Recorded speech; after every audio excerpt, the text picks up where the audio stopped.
దేశవ్యాప్తంగా దేశ రాజకీయాల్లో ప్రస్తుతం రాహుల్ గాంధీ చేస్తున్న వ్యాఖ్యలు, అలాగే ఈసీ మీద ఆయన చేస్తున్న విమర్శలు, ఆరోపణలు, ఇంకా ఒక రకంగా చెప్పాలంటే బెదిరింపులు.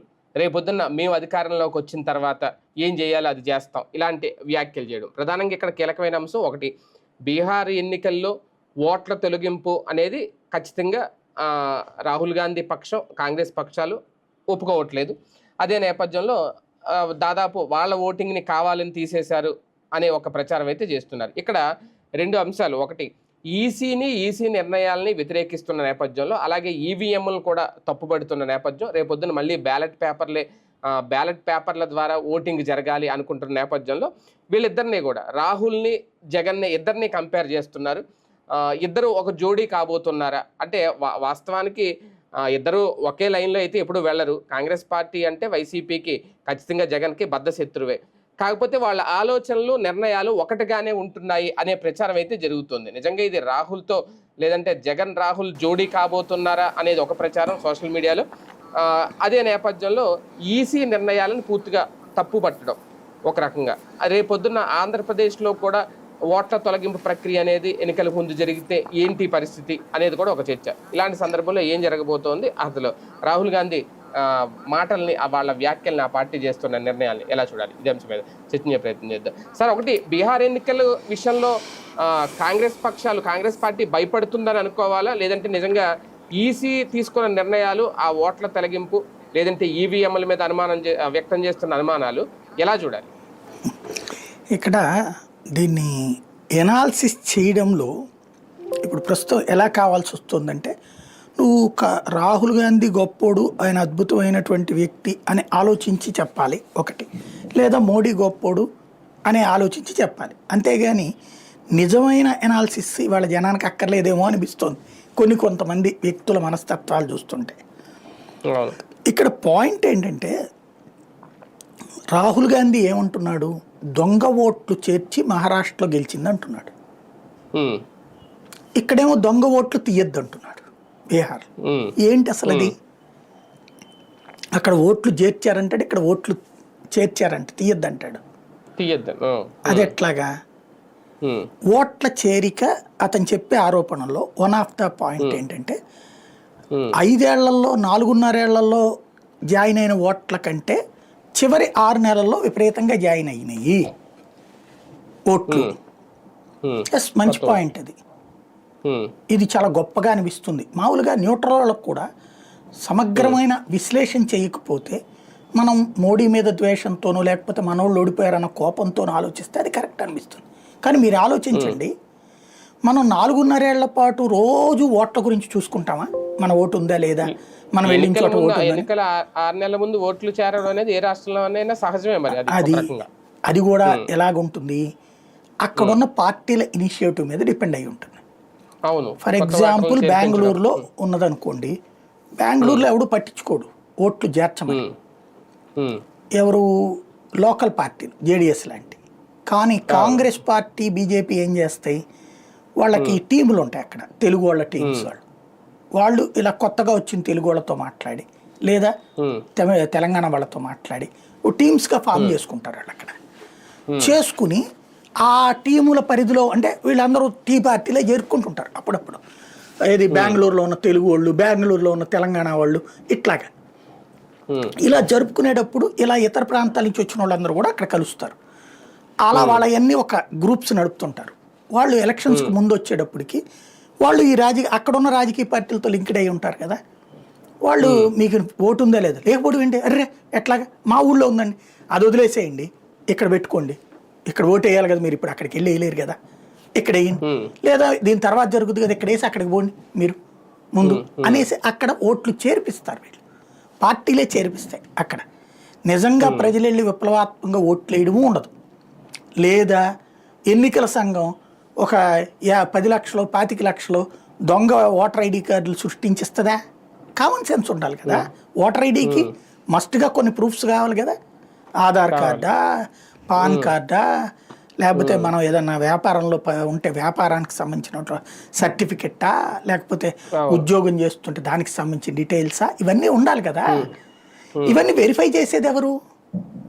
రాష్ట్రంలో ఉన్న ప్రభుత్వ ఉద్యోగులే. బయటోడు ఎవడో కాదు, రాష్ట్రంలో ఉన్న ప్రభుత్వ ఉద్యోగులే పనిచేస్తారు. చేసి ఓకే చేసేది వీళ్ళే కదా. ఈసీ అక్కడి నుంచి వచ్చి చేసుద్దా? దీనికి వెంటనే మన కొంతమంది మేధావులు అది కేంద్రం ఈసీ చేస్తుంటారు. కేంద్ర ఈసీ జస్ట్ పర్యవేక్షణ అధికారి అంతే. వీడు పంపిస్తే ఇది క్యాన్సిల్ అంటే క్యాన్సిల్, ఎస్ అంటే ఎస్ అంతే. అది అప్పీలింగ్ అథారిటీ. కానీ వాళ్ళు వచ్చి ఇక్కడ చేరి ఇక్కడ పని ఇక్కడ ప్రభుత్వ ఉద్యోగులే చేస్తారు. ఇక్కడ ఎన్నికల సంఘం అంటే ఇక్కడ ఉద్యోగులే, పర్యవేక్షణ వాళ్ళది ఉంటుంది. ఎన్నికల సంఘం కొంతమంది మనుషులు లేని మనుషులు సృష్టించి ఆర్టిఫిషియల్ ఇంటెలిజెన్స్తో పుట్టించి వాళ్ళకి ఏమైనా ఆధార్ కార్డులు తయారు చేసి వాళ్ళకి తీసుకొచ్చి ఓటర్ ఐడి కార్డులు ఇచ్చి వాళ్ళు ఓటు వేపిస్తారా ఈసీ? అసలు కామన్ సెన్స్తో ఆలోచిస్తే జరగదే. బేసిక్గా అక్కడ జరిగే పాయింట్ ఏంటి, ఈసీ అనే ఆ టైంలో జనాలందరూ కూడా అప్లై చేసుకుంటారు. పార్టీలు సీరియస్గా తీసుకుంటాయి, ఒక డ్రైవ్ లాగా తమకు తెలిసిన వాళ్ళందరితో పెట్టుకోవడం. అందుకు పెరుగుతాయి ఆటోమేటిక్గా. మహారాష్ట్రలో అట్ట పెరిగినాయి అంటాడు. ఎస్, మహారాష్ట్రలో దేశం నలుమూల నుండి అక్కడికి పోతారు కదా ఉద్యోగాల కోసం, ఉపాధి కోసం, వ్యాపారాల కోసం, కూలీ కోసం. కాబట్టి అట్టంటి వాళ్ళందరూ ఆ టైంలో ఇనిషియేటివ్ తీసుకుంటారు. అప్పుడు ఎవరున్నారు ప్రభుత్వం లోకల్గా? నీ ప్రభుత్వమే కదా ఉంది, శివసేన కాంగ్రెస్ ఎన్సీపీ ప్రభుత్వమే కదా ఉంది. మరి వాళ్ళందరినీ నువ్వు ఎందుకు చేర్చింది నీ ప్రభుత్వం? మేబీ ఒకటి అయి ఉండొచ్చు, వాళ్ళందరినీ చేర్చిన వాళ్ళందరూ మనకే ఓట్లేస్తారనుకుని ఉండొచ్చు. ఎందుకంటే పోర్టుల మీద పట్టుంది ఎన్సీపీ. అక్కడ పోర్టులన్నిట్లలో పట్టుండేది ఎన్సీపీకి కాంగ్రెస్కే. అక్కడ వాళ్ళే యూనియన్లు, ఐఎన్టీయూసీ యూనియన్లు, ఎన్సీపీ వాళ్ళకి సంబంధించిన యూనియన్లు వాళ్ళయే ఉంటాయి. ఉద్ధవ్ థాకరే వాళ్ళకి కూడా పట్టు తక్కువ. అక్కడ బీజేపీకి కూడా పట్టు తక్కువ. అక్కడ వ్యాపారాల మీద పట్టు శరద్ పవార్ది, పోర్టుల మీద పట్టు వాళ్ళయే, శరద్ పవార్ వాళ్ళది. కాబట్టి వాళ్ళే చేస్తారు అక్కడ బేసిక్గా. అక్కడికి వచ్చిన కూలీలందరినీ చేర్చి ఉండొచ్చు. కాకపోతే సహజంగా ఏమనుకుని ఉండాలి, వాళ్ళ ఓటర్లే అంటే వాళ్ళు ఓటు చేర్పిచ్చారు కాబట్టి వాళ్ళ ఓటర్లే అనుకుని ఉండొచ్చు. వాళ్ళు ఒరిజినల్గా మైండ్ సెట్ ఎక్కడెక్కడ, ఇప్పుడు ఫర్ ఎగ్జాంపుల్ ఆంధ్ర నుంచి వెళ్ళినోడికి అక్కడ బీజేపీ నచ్చి ఉండొచ్చు, తెలంగాణ నుంచి వెళ్ళినోడికి బీజేపీ నచ్చి ఉండొచ్చు, లేకపోతే ఒరిస్సా నుంచి వచ్చినోడికి బీజేపీ నచ్చి ఉండొచ్చు, వాడు అటేసి ఉండొచ్చు కూలీలో. కాబట్టి అట్ట జరిగింది అక్కడ. దాన్ని ఆ ఫెయిల్యూర్ని అతను ఏం చేస్తున్నాడు, ఈ పాయింట్ చెప్తున్నాడు, ఏది ఓట్లు చేర్చడం వలన. ఇప్పుడు దాంతోపాటు ఒకే ఓటు 4-5 చోట్ల ఉంది ఒక వ్యక్తిది. ఇదేందయ్యా అంటే మనకి దాన్ని ఏమంటారంటే డిటెక్టివ్ ఏజెన్సీల టైప్లో కొన్ని కన్సల్టెన్సీ సర్వీసెస్ ఉంటాయి. వాళ్ళు ఎవరో కుర్ర టీంకి ఎవరికో అప్పచెప్పినట్టున్నాడు. వాళ్ళు కొన్ని ఇర్రెగ్యులారిటీస్ చూపించారు. ఆ ఇర్రెగ్యులారిటీస్ని పట్టుకుని అణుబాంబు, హైడ్రోజన్ బాంబు అని పాపం ఓ పెద్ద పవర్ పాయింట్ ప్రజెంటేషన్ చేస్తే అందరూ ఉన్న వైఎస్ఆర్ కాంగ్రెస్ పార్టీ వాళ్ళందరూ చప్పట్లు కొట్టుకుని తిరుగుతున్నారు అక్కడ. దాంట్లో పాపం వీళ్ళ అమాయకత్వం ఏంటంటే అసలు వీళ్ళ కార్యకర్తలు పనిచేయకనే ఓడిపోయారు, వీళ్ళే తిట్టిపోసారు కదా. బేసిక్గా జగన్ మమ్మల్ని పట్టించుకోలేదనే కదా వీళ్ళు తిట్టిపోసింది, వాలంటీర్లతో నాశనం చేశాడనే కదా వీళ్ళు తిట్టిపోసింది, ఎమ్మెల్యేలు మమ్మల్ని పట్టించుకోలేదనే కదా వీళ్ళు తిట్టిపోసింది. ఎలక్షన్స్ 6 నెలల ముందు నుంచి ఒక్కసారి వీళ్ళ సోషల్ మీడియా క్యాంపెయిన్ చూడమనండి. వీళ్ళోళ్ళే వ్యతిరేకించారు జగన్, వీళ్ళే వ్యతిరేకించారు జగన్ని సోషల్ మీడియాతో సహా. వైసీపీ వాళ్ళు చాలా వరకు అనేక మంది తెలుగుదేశానికి వెళ్ళిపోయారు సోషల్ మీడియాలో. ఓపెన్ సీక్రెట్ అది. ఎందుకని? ఏం తిననివ్వలేదు మమ్మల్ని, ఏం చేయలేదు. ఎమ్మెల్యేలే తిట్టుకున్నారు కదా, ఇసుక తిననివ్వట్లేదు, మద్యం తిననివ్వట్లేదని. అందుకే కదా మా రుచి ఏంటో, మా శక్తి ఏంటో తెలియాలి జగన్ కనుక్కుని ఎవరికి వాళ్ళు అడ్డం తిరిగారు. అది వరకు 20-30 ఓటర్లను పట్టుకొచ్చారు 2019లో ఎవరికాళ్ళు కసిగా, ఎప్పటి నుంచినో కష్టపడుతున్నాం అన్నవాళ్ళు. అలాంటి వాళ్ళు ఆఫ్టర్ ఎలక్షన్స్ దూరం అయ్యారు వాళ్ళందరూ. ఎందుకని? స్థానిక సంస్థల ఎన్నికల్లో ఎమ్మెల్యేలకు అప్పచెప్పేసేటప్పటికి నువ్వు ఎక్కువ సీట్లు గెలిపించుకురావాలని అక్కడ ఏకగ్రీవాలు చేయించారు వాళ్ళు, సామధాన భేద దండోపాయాలు ఉపయోగించి. దాంతో ఆ ఏకగ్రీవాలు చేతికి వచ్చేటప్పటికి పార్టీ కోసం కష్టపడ్డోళ్ళని కాకుండా డబ్బులు ఖర్చు పెట్టేవాడిని తెచ్చిపెట్టారు బయట వాడిని. స్థానిక ఎన్నికల్లో 100కి 70% మంది ఎమ్మెల్యేలకు సంబంధించినటువంటి వాళ్ళే, డబ్బులు ఇచ్చి అయిన వాళ్ళే. ఒక 30% మంది, కొంతమంది ఎమ్మెల్యేలు లిబరల్గా డబ్బులు ఖర్చు పెట్టి మరీ గెలిపించుకున్నారు తమ వాళ్ళని. 30% మంది, 70% మంది ఎంపీటీసీలు, జెడ్పీటీసీలు, కార్పొరేటర్లు, కౌన్సిలర్లు, పంచాయతీలు, ఎమ్మెల్యేలు ఈ యునానిమస్ చేసిన వాటిలో 100కి 99% పార్టీ కార్యకర్తల కంటే కూడా బయట నుంచి వచ్చినటువంటి వాళ్ళు ఉన్నారు. వాళ్ళ దగ్గర వీళ్ళు పనిచేయాల్సి వచ్చేటప్పుడు రగిలిపోయింది, వాళ్ళకి కడుపు మండిపోయింది, అది అన్యాయం అయిపోయాము అన్నటువంటి. రెండోది వాలంటీర్ సర్వీస్. సంక్షేమాలు అన్నీ ఇచ్చి కూడా వాలంటీర్కి విలువ ఉంది, కానీ వీళ్ళని ఎవడు పట్టించుకున్నోళ్ళు లేడు. ఆ కోపం విపరీతంగా వచ్చింది. అట్లాగే ఏ రోడ్ల కాంట్రాక్ట్లో లేకపోతే ఆ కాంట్రాక్ట్ ఈ కాంట్రాక్ట్ అంటే కాంట్రాక్టులు రాక కొంతమంది, కాంట్రాక్టులు వచ్చి బిల్లులు చెల్లించకపోవడం వల్ల కొంతమంది. ఇప్పుడు నాడు నేడును అట్లాంటి కాంట్రాక్టులు వచ్చి డబ్బులు రాలే, కొన్ని ఏమో కాంట్రాక్టులు రాలేదు, మనకి రానేలేదు. దాంతో విరక్తి చెందినటువంటి చిన్న చితక నాయకులు బోల్డ్ అంతమంది. అట్లాగే ఈ దాని పేరేమంటారు, మద్యము ఇసుక. ఇప్పుడు తెలుగుదేశం టైంలో కార్యకర్తలందరూ తింటున్నారు అక్కడ. కింద స్థాయి కార్యకర్త నుంచి బెల్ట్ షాప్ అంటే కొద్దిగా పెద్ద స్థాయి నాయకుడు, ఆ పైన వైన్ షాప్ అంటే ఇంకొంచెం పెద్ద నాయకుడు, ఇట్లా వచ్చినాయి వాళ్ళ చేతుల్లోకి. అట్లాంటి పరిస్థితి ఆ రోజున వాళ్ళు ఆశించారు. అది చేస్తే మనల్ని దొంగలు అంటారని భావించినటువంటి జగన్ ఎంకరేజ్ చేయలే. అవి రెండు గవర్నమెంటైజ్ చేశాడు. ఏది, ఇసుక, లిక్కర్. కాస్త కొస్త ఒక 20-30% కొన్ని చోట్ల ఉన్న ఎమ్మెల్యేలు మొండిగా జగన్ని కూడా పట్టించుకోకుండా అమ్ముకున్న వాళ్ళు ఉన్నారు ఖచ్చితంగా, ఒక 20-30%. మిగతా 70% వాటి జోలికి పోలా, ఎందుకు వచ్చిన గొడవ అని చెప్పి. లేదా వెళ్ళడం ప్రారంభించగానే పైనుంచి ఫోన్ రాగానే మాట్లాడుకుని కూర్చోవాల్సి వచ్చింది. అదే సంస్థల ద్వారా అమ్ముకున్నారు, జగన్ సంపాదించుకుంటున్నాడని వాళ్ళకి మండింది. కాబట్టి మేమేమో ఇంత ఖర్చు పెట్టి ఎలక్షన్లోకి వచ్చి జగన్ సంపాదించుకుంటే మాకెందుకని వాళ్ళు సీరియస్ ఎఫర్ట్ పెట్టలేదు ఒక పక్కన. ఇటు కార్యకర్తలేమో మాకేం జరగలేదు కదా అన్నట్టు. ఇక ఓటే వేయని వాళ్ళు ఉన్నారు వైసీపీ కార్యకర్తలు, తమ ఓటు వరకే వేసిన వాళ్ళు ఉన్నారు, 10 మందిని తీసుకెళ్ళడం అనేసి. ఇవన్నిటి ఫ్యాక్ట్తో పాటుగా ప్రజల్లో ఎందుకు తేడా వచ్చింది చివరిలో, దాన్ని ఏమంటారు, భూ సురక్షా హక్కు అంటూ తీసుకొచ్చినటువంటి ల్యాండ్ టైటిలింగ్ యాక్ట్, దాని పేరు ల్యాండ్ టైటిలింగ్ యాక్ట్ దెబ్బ భారీగా కొట్టింది. దానికి సమాధానం చెప్పడంలో వైసీపీ శ్రేణులు విఫలమయ్యారు పెద్ద ఎత్తు. తమ భూములు కోల్పోబోతున్నామని భయం వచ్చేసింది జనానికి. అది పల్లె ప్రాంతాల్లో దెబ్బతీసింది. పట్టణ ప్రాంతాల్లో ఏం దెబ్బతీసింది, జగన్ విధ్వంసకారుడు అన్నటువంటి ప్రచారం దెబ్బతీసింది. దాన్ని ఎదుర్కోవడంలో ఇవాళ రాహుల్ గాంధీని అడ్డుపెట్టి తిడతన్న వాళ్ళు ఎవరైతే ఉన్నారో వాళ్ళు ఆ రోజున తోడు లేరు జగన్కి. కాబట్టి జగన్ దెబ్బతిన్నాడు. దీన్ని రాహుల్ గాంధీ చెప్పేశాడు కాబట్టి ఇప్పుడు ఏంటి, మేమందరం పార్టీ కోసం కష్టపడ్డాం కానీ ఈవీఎంలతోనో పోల్ మేనేజ్మెంట్తోనో వాళ్ళు గెలిచేశారని చెప్పే ప్రయత్నం చేస్తున్నారు వీళ్ళు. ఒక్కటే కానీ అదే మైండ్ సెట్ ఈయనలో కూడా ఉందా సార్, జగన్ లో కూడా రాహుల్ గాంధీ మైండ్ సెట్ ఒక రకంగా ఇప్పుడు వీళ్ళు చెప్తున్నట్టే ఈవీఎంలో గోల్మాల్ జరిగింది అనేది మొన్న ఈయన కూడా అన్నారు, జగన్మోహన్ రెడ్డి గారు కూడా. అలాగే ఎలక్షనీరింగ్ ఎన్నికలకు ముందు ఎన్డీఏలో వీళ్ళు భాగస్వాములు అయ్యారు కాబట్టి బీజేపీతో కలిసి ఎలక్షనీరింగ్ చేయడం వల్లే ఓట్లు కోల్పోయాం, ఓటం పాలయ్యాం అనేది ఇక్కడ కూడా సేమ్ అదే ఫీలింగ్. అంటే వీళ్ళిద్దరు జోడీ కడతారనే ఉద్దేశం కాదు, కానీ ఇద్దరు అభిప్రాయాలు ఒకటవుతుంది. లేదు, పూర్తి అభిప్రాయాలకు సంబంధించి 100% భిన్నం ఉంది. జగన్ ఓడిపోయిన తర్వాత జరిగిన మీటింగ్లో ఏమన్నాడు, ఏదేదో అంటున్నారు కానీ నేను అవన్నీ అంగీకరించేది, నేను అవన్నీ పట్టించుకోవట్లేదు అని చెప్పాడు. ఏది ఈవీఎంల గురించి అవన్నీ పట్టించుకోవట్లేదు, ప్రజలు ఇచ్చిన తీర్పు శిరసావిస్తామని చెప్పాడు అతను. ప్రతి మీటింగ్లో అతను ఏం చెప్తున్నాడు, కార్యకర్తను యాక్టివేట్ చేస్తున్నాడు కానీ ఈవీఎంల వల్ల మనం ఓడిపోయాం, పోల్ మేనేజ్మెంట్ వల్ల ఓడిపోయాం అని చెప్పట్లేదు. అతను కరెక్ట్గా ఉన్నాడు, జెన్యున్గా మాట్లాడుతాడు. జగన్ ఎక్కడ అడదిడ్డంగా మాట్లాడట్లేదు. ఫస్ట్ చెప్పేది అదే, ఈ ముక్కే మాట్లాడాడు అతను.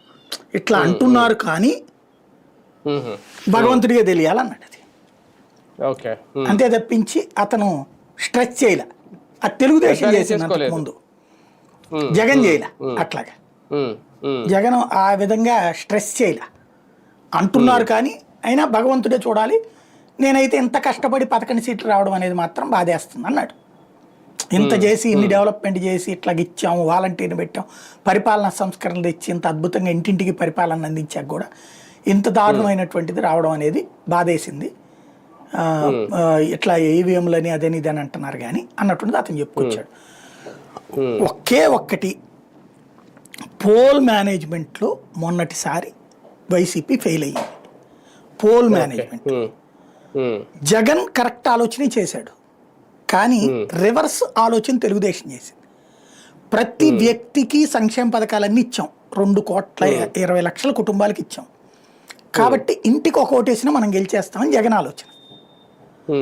ఈవెన్ మళ్ళీ తేడా రాకుండా ఉండాలని ప్రతి ఓటుకి డబ్బులు కూడా ఇచ్చాడు.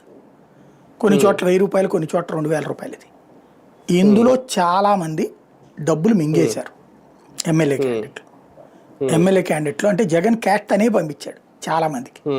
జగన్ పంపించిన గ్యాష్ ఈ 5 ఏళ్లలో మనకేం లేవు కదా అనేసి తినేసిన వాళ్ళు కనీసం 40% ఉంటారు. తినేసిన వాళ్ళు 40 to 50% ఉంటారు. డబ్బులు తినేసి కొంతే ఖర్చు పెట్టారు అక్కడ. ఇది ఒక ఆస్పెక్ట్ నడిచింది.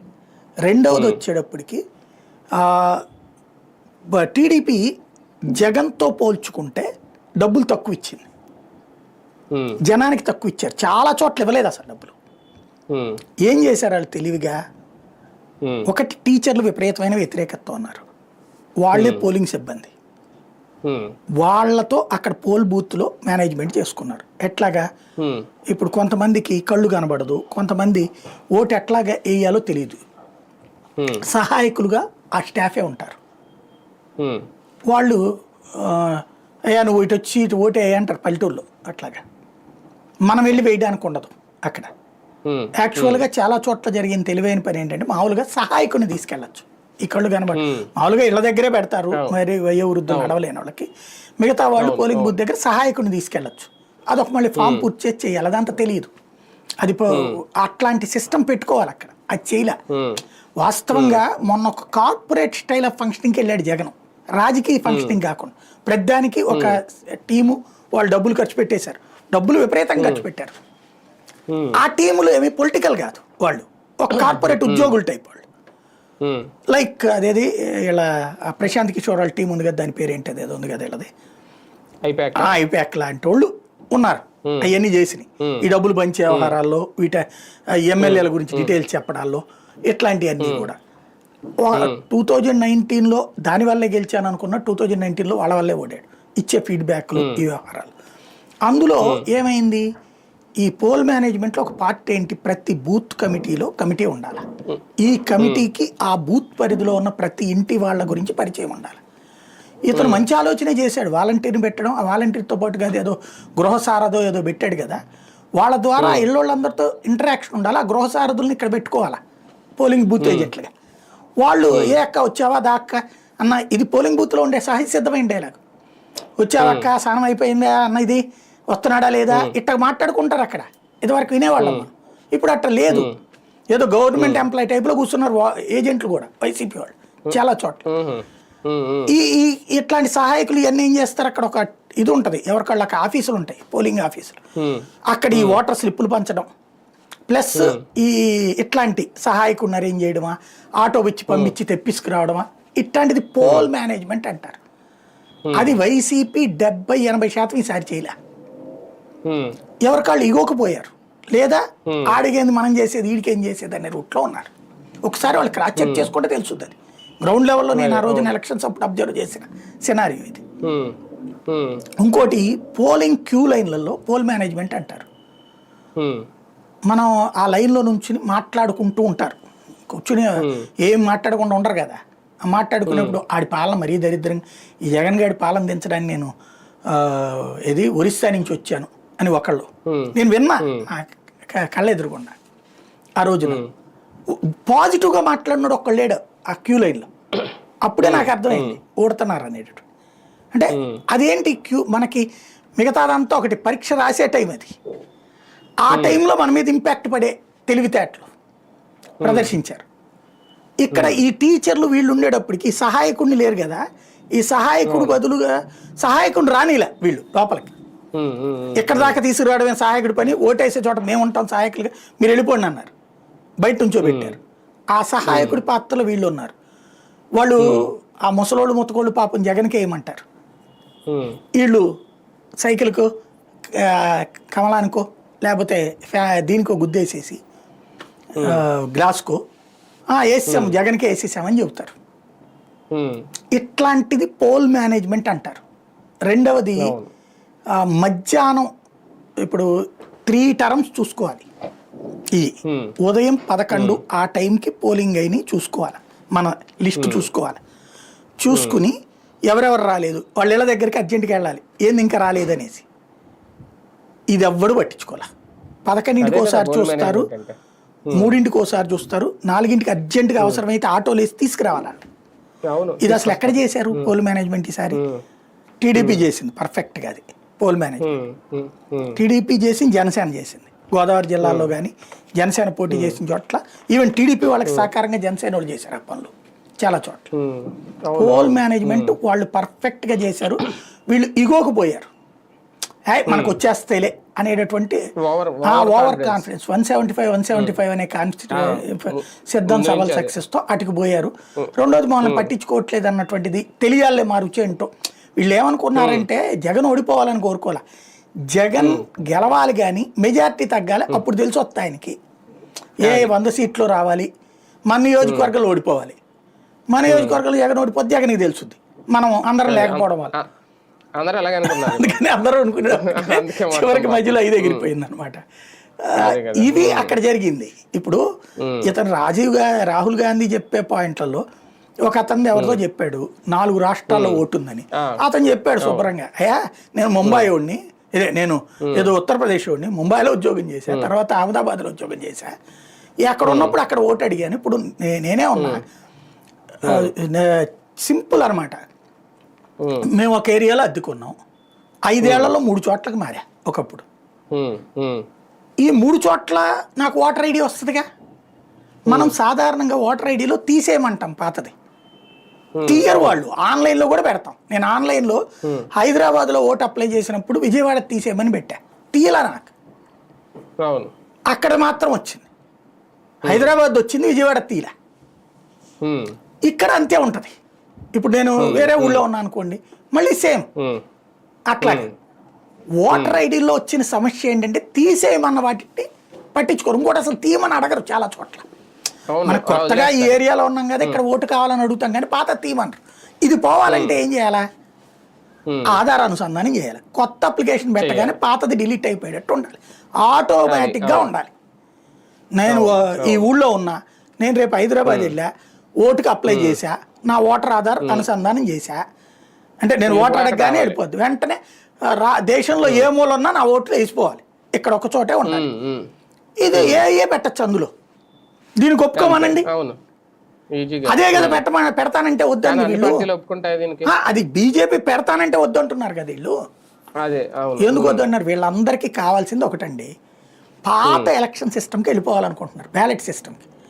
అక్కడైతే బూత్ క్యాప్చరింగ్ చేసుకోవచ్చు, రిగ్గింగ్ చేసుకోవచ్చు, తేడా వస్తే దాంట్లో ఇంకులు పోసి నాశనం చేయొచ్చు. మళ్ళీ పాత రౌడీ రాజ్యపు వ్యవహారాలు కావాలని కోరుకుంటున్నారు వీళ్ళంతా. రాహుల్ గాంధీ వస్తే అది చెయ్యొచ్చు. నేను కర్ణాటకలో మంత్రి గారు అదే అన్నారు, ఇదివరకు సగ్గా సంతోషంగా వేసుకునే వాళ్ళం, ఓట్లు క్యాప్చర్ చేసుకునే వాళ్ళం, గుద్దేసుకునే వాళ్ళం, ఇప్పుడు బోయి వచ్చింది ఈవీఎంలు వచ్చాక అనేసి మంత్రి గారు అన్నారు అనమాట. అట్టుంటది పరిస్థితి ఇప్పుడు. ఒక రకంగా రాహుల్ గాంధీ గారు కూడా అంటే ఇలాంటి పల్లవే వాడుతున్నారా, మేము గనక అధికారంలోకి వస్తే చూపిస్తాం ఏంటి అంతే ఈయనలాగే. సార్ ఒక్కసారి రాహుల్ గాంధీ గురించి మాట్లాడుకుంటే, మొన్న ఇచ్చిన పవర్ పాయింట్ ప్రజెంటేషన్ ఏదైతే ఉందో, ఇప్పుడు మీరు చెప్పిన ఇవన్నీ కారణాలు, అంటే ఒకే వ్యక్తి ఫోటో 6 షాట్లు ఉందని, పేరు ఉందని, బల్క్గా ఒకే అడ్రస్లో చాలా కారణాలు. సాధారణంగా సహజంగా ఇవి అన్ని రాష్ట్రాల్లో, ఎందుకంటే ఆయన అన్నారు రేపు మిగిలిన రాష్ట్రాల్లో కూడా ఇలాగే జరిగితే పరిస్థితి ఏంటి అనేది, సహజంగా అన్ని రాష్ట్రాల్లో ఇలా జరుగుతాయా, జరిగితే అప్పుడు మిగిలిన పార్టీలు కూడా ఇలాగే ఇనిషియేట్ చేసుకుని ఈ ఈసీ మీద లేదంటే ఈసీ మీద ఏమన్నా ఇప్పుడు వినతి పత్రం ఇస్తున్నారు, ఒక పోరాటం లాంటిది ఏదైనా చేయాలా? రెండో పాయింట్ ఏంటంటే ఐఎన్డిఏలో అన్ని పక్షాలని ఆకట్టుకునేలాగా పవర్ పాయింట్ ప్రజెంటేషన్ ఇచ్చి రాహుల్ గాంధీ సక్సెస్ అయ్యారా? ఇక్కడ పాప ఐఎన్డిఏ భాగస్వామి పక్షాలు కూడా ఎవరు మాట్లాడలేదు చూడండి, ఎందుకంటే వాళ్ళ ఏరియాలో తెలుసు. ఇప్పుడు ఈయన ఒక మాట అన్నాడండి, మాదేవపురాలో కర్ణాటకలో 6 అసెంబ్లీ మేము గెలిచాం, ఒక చోట పార్లమెంట్ ఒక అసెంబ్లీ గెలిచి పార్లమెంట్ కొట్టేశారని. మీరు సింపుల్ అబ్జర్వ్ చేయండి, చిత్తూరు జిల్లాలో చిత్తూరు పార్లమెంట్ స్థానం ఎప్పుడూ కూడా తెలుగుదేశమే గెలుస్తుంది పార్లమెంట్ స్థానం. అక్కడ కుప్పంలో గెలుస్తుంది హైయెస్ట్ మెజారిటీ. మిగతా 6 చోట్ల కాంగ్రెస్ గెలిచినా కూడా చిత్తూరు పార్లమెంట్ స్థానం శివప్రసాద్ 2009లో గెలిచాడు ఎంపీగా. మిగతా 6 అసెంబ్లీ స్థానాలు వీళ్ళే గెలిచారు, కాంగ్రెసే. ఒక్క కుప్పం అసెంబ్లీ మాత్రమే చంద్రబాబు గెలిచారు, కానీ పార్లమెంట్ స్థానం వాళ్ళే గెలిచారు. అలాగే అదే 2009లో వర్లరామయ్య ఓడిపోయారు తిరుపతి పార్లమెంట్ నుండి. 6 అసెంబ్లీ స్థానాలు తెలుగుదేశం గెలిచింది, ఒక్క తిరుపతే ఈయన గెలిచింది చిరంజీవి, కానీ ఓడిపోయాడు ఆయన వర్లరామయ్య. ఉమ్, ఎందుకని ఉమ్, అంటే ఇక్కడ టోటల్ క్లబ్ కదా ఉమ్, పార్లమెంట్ అంటే. అవును, అది నేను అనేది ఇక్కడ ప్రత్యక్ష సాక్ష్యం. రాజశేఖర రెడ్డి కదా అప్పుడు సీఎం ఉంది. ఉమ్, ఎలా సాధ్యమైంది మరి చిత్తూరులో గెలవటం, ఉమ్, ఉమ్, తిరుపతిలో ఓడిపోవడం? కాబట్టి బేసిక్గా అది తెలియాలి, ఫండమెంటల్స్ తెలియాలి. రెండవది ఒకే డోర్ నెంబరు, వీటి గురించి అవగాహన ఉండాలి. ఎట్లా అంటే నేను చాలాసార్లు చెప్పా, ఇప్పుడు మేము ఉడా కాలనీలో జాయిన్ అయినప్పుడు పన్ను వేయాలంటే, ఇంటి పన్ను వేయాలంటే మాదేంటి అప్పుడు ఉడా కాలనీలో ఏమని ఇస్తారు, 1 2 3 4 అని ఇస్తారు డోర్ నెంబర్లు. ఇల్లు ఇంటికి ఫ్లాట్ నెంబర్లే కదా. ఇప్పుడు అప్పుడు ఏదో వాళ్ళు ఫ్లాట్లు అమ్మారు ఉడా వాళ్ళు, అవి బిల్డర్లు కొనుక్కున్నారు. కొనుక్కుని అంటే మామూలు జనమే కొనుక్కున్న వాటిని వాళ్ళ దగ్గర బిల్డర్లు కొనుక్కున్నారు. కొనుక్కుని వాళ్ళు ఇల్లు కట్టించి అమ్మారు. అట్లా అమ్మిన వాటిలో 1 2 3 4 అని వస్తాయి ఫ్లాట్ నెంబర్. మీకు అప్పుడు ఇప్పటికి కూడా మా సందుల మొదట్లో 1 నుంచి 24 దాకా ఈ రోడ్డు, 25 నుంచి 26 దాకా ఆ రోడ్డు అని ఉంటుంది, 1వ లైన్ 3వ లైన్ ఇట్లాగా. డోర్ నెంబర్ ఉండదు అక్కడ. అప్పుడు ఇది వేసేటప్పుడు దీంట్లో ఓటకు అప్లై చేసేటప్పుడు కానీ వీటిట్లో ఏముంటుందంటే ఆన్లైన్లో పెట్టేటప్పుడు డోర్ నెంబర్ మస్ట్ అంటారు. మరి డోర్ నెంబర్ లేదు కదా అయ్యా అన్నాం అనుకోండి, సమీప డోర్ నెంబర్ చెప్పండి అంటారు. సమీప డోర్ నెంబర్ ఎక్కడో మా అదేదో వాటర్ ట్యాంక్ దగ్గర ఉంటుంది ఓ డోర్ నెంబర్. అది ఇస్తే మా ఉడాకాలి మొత్తం ఆ ఇంట్లో ఉన్నట్టే లెక్క. ఇప్పుడు నిన్న అదే రాహుల్ గాంధీ ఎవరిదో 400 గజాల ఇంట్లో, ఏదో 200 గజాల ఇంట్లోనో 50 గజాల ఇంట్లోనో 500 ఓట్లు ఉన్నాయంటే వాళ్ళు చెప్పారు, అయ్యా మా పక్కన ఫ్యాక్టరీ ఒకటి ఉంటుంది, ఆ ఫ్యాక్టరీలో పనిచేసే వాళ్ళందరూ ఓట్లు అప్లై చేసుకుంటారు. అప్లై చేసినప్పుడల్లా డోర్ నెంబర్ అంటే మాదే ఇస్తారు అక్కడ, అది అని వాళ్ళు చెప్పారు అక్కడ. అంతే. ఇంకోటి వెళ్ళిపోయారు. ఇప్పుడు ఈ ఏడాది 30 మంది పనిచేశారు, వెళ్ళిపోతారు.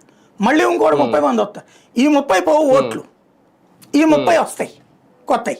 అంటే దీన్నే ఓట్లు దొంగిలించబడుతున్నాయి అనేది క్యాంపెయిన్. అది ఇతను చేస్తున్నది ఏంటంటే సహజ సిద్ధమైన ఇర్రెగ్యులారిటీస్.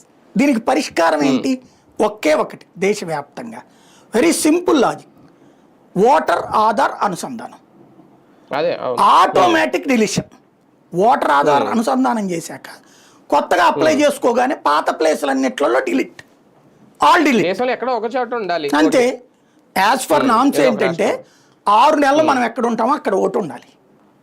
6 నెలలు మనం ఎక్కడ ఉంటామో అక్కడ ఓటు ఉండాలన్నది ఎన్నికల సంఘం నిబంధన. అది రాజ్యాంగం ప్రకారం ఉన్నటువంటి ఎన్నికల సంఘం పెట్టిన నిబంధన. అది నువ్వు హైదరాబాద్లో జాబ్ చేస్తుంటే అక్కడే, నీ ఇల్లు అక్కడ ఉంటే అక్కడే, నీ సొంత ఊర్లో ఉండకూడదు, ఓటు వదిలేయాలి నువ్వు. అంతే. ఇప్పుడు ఎక్కడ ఎందుకు ఆయన చెప్పిన డ్యూయల్ ఓటు 3 times ఓటు అంటే తెలంగాణలో ఉన్నటువంటి ఆంధ్ర వాళ్ళందరూ వచ్చి ఇక్కడ ఊళ్ళలో ఓటేసిపోవట్లా? అంతే. అవును. మళ్ళీ అక్కడ ఎలక్షన్స్కి వేస్తున్నారుగా ఓట్లు. అదే అంటున్నాను. బెంగళూరులో ఉన్న వాళ్ళు వచ్చి ఆంధ్రాలో ఓటేయట్లా? బెంగళూరులో ఉన్న తెలుగు వాళ్ళు అందరూ ఆంధ్రాలో ఓటేయట్లేదా? తెలంగాణ వాళ్ళు వెళ్ళి ఓట్లేయట్లేదా? ఇవి జరుగుతున్నాయి. కాబట్టి దాన్ని నువ్వు ఏంటి దానికి పరిష్కారం? ఒకే ఒక్క పరిష్కారం, దాన్ని ఒప్పుకోడు మళ్ళీ ఈయన. ఒకటేంటంటే తనకి ఇక్కడ కాంగ్రెస్ వైఫల్యం, ఓడిపోయాం అనే. ఇప్పుడు ఈయన చెప్పినటువంటి మాదేవపురం ఉంది కర్ణాటకలో, కాంగ్రెస్ పార్టీని అధికారులు. అక్కడ లోకల్గా ఉండే ఎన్నికల అధికారులు అందరూ ఎవరు? లోకల్ ప్రభుత్వ ఉద్యోగులే కదా. ఏమన్నా ఢిల్లీ నుంచి పంపిస్తారేంటి అక్కడి నుంచి? లోకల్ ప్రభుత్వ ఉద్యోగులే కదా. తేడా చేస్తే వాళ్ళే చేయాలి. ఎట్లా చేస్తారు? నీకు బై ఎలక్షన్స్లో అందులో పోని. కాబట్టి అక్కడ సమస్యల్లో ఏంటంటే అవగాహన రాహిత్యం కాదు, తెలుసు, తెలియనోడేం కాదు అతను, బట్ దాన్ని డైవర్ట్ చేయాలన్నటువంటి ఉద్దేశమే. అంటే సాధారణ ప్రజలకి ఏదో జరిగిపోయింది, వామ్మో ఏదో అనేటటువంటిది. దాన్ని ఇక్కడ ఎక్కడైతే అంటే వీళ్ళందరూ కాంగ్రెస్ అభిమానులు కూడా కాదు, వైసీపీ వాస్తవంగా చెప్పాలంటే. ఓడిపోయిన అసంతృప్తితో ఉన్నటువంటి వాళ్ళకి ఒక కారణం కావాలి, ఆ రీజన్ ఇస్తున్నాడు. వాళ్ళందరికీ ఒక వేదిక అవుతున్నాయి అంటే రేపు దీన్ని బాగా ప్రమోట్ చేస్తారండి. మీకు వెరీ సింపుల్ లాజిక్, ఇండియాలో ఒక సివిల్ వార్ సృష్టించడానికి కుట్ర జరుగుతోంది, లైక్ బంగ్లాదేశ్ టైప్లో. అక్కడ ఇట్లాగే మొదట ప్రతిపక్షం స్టార్ట్ చేసింది, ఎలక్షన్స్లో తేడా వచ్చిందని 2/3 మెజార్టీతో గెలిచింది హసీనా. ఇలాగే పోల్ మేనేజ్మెంట్ అంటూ బిగిన్ చేసి ఆ తర్వాత హసీనా పారిపోయేలా చేశారు సైన్యాన్ని వాడి. ఇండియాలో అట్లాంటి ప్రయోగం ఏదో చేస్తున్నట్టున్నారు వీళ్ళు, సివిల్ వార్ క్రియేట్ చేసే ప్రయత్నం. సార్ ఫైనల్గా ఒకటే, ఓకే కాంగ్రెస్ పార్టీ అయితే ఎప్పటికీ ఆగర్భ శత్రువు అని అంటారు వైసీపీకి, కానీ ఈ విషయంలో మాత్రం రాహుల్ గాంధీ లేవనెత్తిన ఈ అంశం విషయంలో మాత్రం మద్దతు ప్రకటించే అవకాశం ఏమైనా ఉంటుందా రేపు పొద్దున్న ఎప్పుడైనా? లేదు, అయితే మొన్ననే చేసి ఉండాలి. బేసిక్గా వైసీపీ కాంగ్రెస్కి ఆగర్భ శత్రువు కాదు, మానస పుత్రిక. కాంగ్రెస్లో నుంచి వచ్చిన వాళ్ళందరూ వైసీపీలో ఉన్నారు. వైసీపీలో ఉన్న ప్రతి ఒక్కళ్ళు కాంగ్రెస్ నుంచి వచ్చిన వాళ్ళే. వేరే పార్టీ నుంచి వచ్చిన వాడు ఎవరున్నారు? అంటే జగన్ ఆగర్భ శత్రువు కాదు. ఎందుకు అవుతాడు? కాంగ్రెస్ లో నుంచి వచ్చినోడే కదా, కాంగ్రెస్ ఎంపీ. వ్యతిరేకించి వచ్చినాడు కదా. బేసిక్ గా ఓ రకంగా చెప్పాలంటే ఇంట్లో భార్యాభర్తలు గొడవ పడ్డారు, తల్లి బిడ్డ గొడవ పడ్డారు, ఆ ప్రేమ పోదు. వీళ్ళకి కూడా అంతే. అంటే ఆ లక్షణాలు పోవు. ప్రేమ అంటే ఇప్పుడు కాంగ్రెస్ మీద ప్రేమ ఉంటుందని కాదు, లక్షణాలు పోవు. కాంగ్రెస్ లక్షణాలే ఉంటాయి వీళ్ళకి. అంటే రాజకీయ అవసరాల కోసం జోడీ కట్టాల్సిన పరిస్థితి వస్తే కడతారు. ఇక్కడ కాంగ్రెస్ పార్టీ బలపడితే వీళ్ళు బలహీన పడితే కడతారు. కాంగ్రెస్ ఎదగాలని వాళ్ళు కోరుకోరు. ఓ రకంగా కాంగ్రెస్ తెలివి తక్కువగా చేసిందల్లా షర్మిలను పెట్టి చెడగొట్టుకుంది. షర్మిలు కాకుండా ఇంకెవరినన్నా ముందు పెట్టి నడిపిస్తే ఖచ్చితంగా కలిసేవాళ్ళేమో. కాంగ్రెస్ 4-5 సీట్లు వచ్చేసేసి ఫ్యూచర్లో అన్న. కాకపోతే అప్పుడు కాంగ్రెస్ కూడా యాక్సెప్ట్ చేస్తారు వీళ్ళు. కాకపోతే కాంగ్రెస్ ఎదిగిందంటే వైసీపీ నాశనం అవుతుంది. అది ఇక్కడ ఆంధ్రప్రదేశ్లో కూడా ఒకవేళ ఈ పరిస్థితి వస్తే మనకి ఎన్నికలకు ముందు 2 ఏళ్ళు అప్పుడు ఖచ్చితంగా ఇదే ఆలోచన చేస్తుందా వైసీపీ కూడా? చేయదు. ఇప్పుడు మమతా బెనర్జీ కాంగ్రెస్ నుంచి వచ్చిందండి, కాంగ్రెస్ ఎతగనిస్తుంది అక్కడ. ఎన్సీపీ కాంగ్రెస్ నుంచినే వచ్చింది, కాంగ్రెస్ ఎతగనిస్తుంది అది. అదే కదా. కాబట్టి కాంగ్రెస్ లో నుంచి పుట్టిన పార్టీల వాళ్ళకి నాయకుడికి మళ్ళీ కాంగ్రెస్ బతికిందంటే అక్కడ వీళ్ళ బతుకు బట్టాండి అయిపోతుంది. కాబట్టి ఎదగనీయరు, అది గుర్తు. అదే కదా. రైట్ చూద్దాం. మొత్తానికి రాహుల్ గాంధీ అయితే కాస్తంత గట్టిగానే పోరాటం చేస్తున్నారు. ఒక పక్క బీహార్ ఎన్నికలు, అలాగే రేపు జరగబోయే ఇంకా తమిళనాడు ఎన్నికలు, వీటన్నిటి దృష్ట్యా ఇలాగా. లేదంటే నిజంగా ఆంధ్రప్రదేశ్లో కూడా ఇలాంటి పరిస్థితులు రిపీట్ అయితే అప్పుడు వైసీపీ ఎలాంటి నిర్ణయం తీసుకుంటుంది ఏంటి? ఫైనల్గా ఇద్దరు జోడియా అనే ప్రచారం అయితే జరుగుతుంది. అది జోడియా కాదనేది ఇంకా భవిష్యత్తులో చూడాలి.